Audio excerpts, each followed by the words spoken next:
2022 is off to a not great start. Is World War III about to happen? Is this happening? Let's talk shop. Welcome back to Most Amazing Top 10. Here are the top 10 terrifying things that will happen when Russia and Ukraine start World War III. Kicking off the list at number 10, Russia prepares. Okay, although there are over 100,000 troops stationed at the border, Moscow is denying the fact that they're gearing up to invade Ukraine. They're like, nah, we're just hanging out here. This is where we stretch and do our drills. Don't worry about us, just look that way. Pentagon officials even said last Friday that if this Russian invasion were to come to fruition, the aftermath would be, quote, horrific. Chairman of the Joint Chief of Staff, U.S. Army General Mark Milley, issued a statement on CNBC last Friday explaining the scenario as NATO forces get ready to potentially attack its ex-Soviet neighbor. Here's a quote from General Milley himself. Given the type of forces that are arrayed, the ground maneuver forces, the artillery, the ballistic missiles, the air forces, all of it packed together, if that was unleashed on Ukraine, it would be significant, very significant, and it would result in a significant amount of casualties, and you can imagine what that might look like in dense urban areas, all along roads and so on and so forth, end quote. Number 9, follow the Kremlin. Ukraine was once part of the Soviet Union before the end of the Cold War back in 1991. Now at this point in history, Russia's population was much lower, its economy as well depleted. With that came Russia's power decline. But today, Russian President Vladimir Putin wants that power back. He even described Russians and Ukrainians as one people. That plus the fact that all these military vehicles are now moving towards the west doesn't look good. How the Kremlin is going to handle this is why we're all tuning in right now. If the Kremlin went big and bold and launched a full-on military assault, the United States would have to decide if they too were responding with that warfare, full-on warfare, or perhaps they would do a small for small. But doing that would leave Putin in charge. He could hypothetically attack, stop, and then launch a fake peace offensive in order to expose Western differences, and then watch and observe what happens and possibly just escalate things again. He would be in control at this point. Number 8, Russian power. The United States was the first to develop and use nuclear weapons in conflict. There's still around 6,500 warheads laying around to this day. Russia is also currently storing a similar amount. They were always steps behind Americans historically, and in 1949 their first nuclear test was conducted by the Soviet Union. Many believed Russia wouldn't have been able to produce nuclear warheads until at least 1954, and they managed to do so 5 years sooner. Not long after that first test, they did about 700 more, making them the second most important nation developing nuclear weapons. But will they use it against Ukraine? That's why we're here. Number 7, contact warfare. The goal is to either stop a contact conflict from emerging or shape the battlefield so that when one does emerge, it's much more favorable to the Russian forces. Yeah, that's a quote from Sam Cranny Evans. Sam is a research analyst with the UK-based Royal United Service Institute. They took to CNN to explain how contact warfare, forces fighting each other on the ground, may not look like we expect in this scenario. See, Russia could attack by using long-range intelligence or surveillance and target military bases, power plants, those type of things, but Evans believes that the goal is to stop a contact conflict from happening in the first place, or be prepared in the battlefield as close as they can be so if conflict does arise, Russian forces couldn't be more prepared. They're literally standing there waiting. Number 6, trapping Ukraine's army.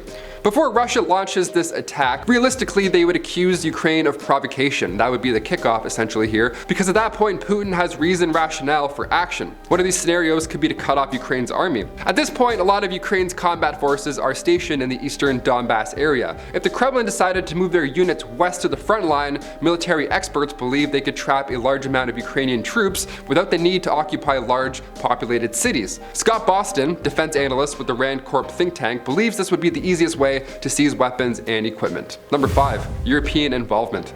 A senior Western intelligence officer believes that if Russia decided to invade Ukraine, conflict could shift into Europe. It's also important to note here that this senior Western intelligence official asked not to be named on this BBC article, which is concerning, but we love your input.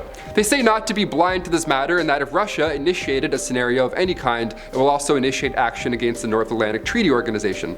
To think war could be contained to one nation would be foolish. Another quote from this unnamed official. Chief of Defense Staff Admiral Sir Tony Radakin even reached out to reporters saying that this situation is, and I quote, deeply worrying. Russia waiting on the border is deeply worrying. That's the full quote. The significance of the worst scenarios in terms of a full-scale invasion would be on a scale not seen in Europe since the Second World War.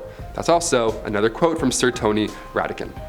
Thanks for your quotes. You're scaring the shit out of us. Number 4, the first step. If a full-on invasion were to take place, Cranny Evans believes that what we've seen so far is just the beginning.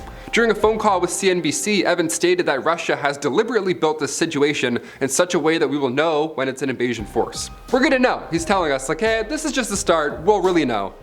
What? He believes that what we've seen so far, which is already worrisome, is just the first step. Russia demanding that Ukraine never be permitted to become a member of NATO alliance. That's a pretty large first step. But Evans adds that their air defense units or fuel convoys, ammunition, the personnel to run all these operations, all of this moving to the border right now, that's Russia slowly taking a second step.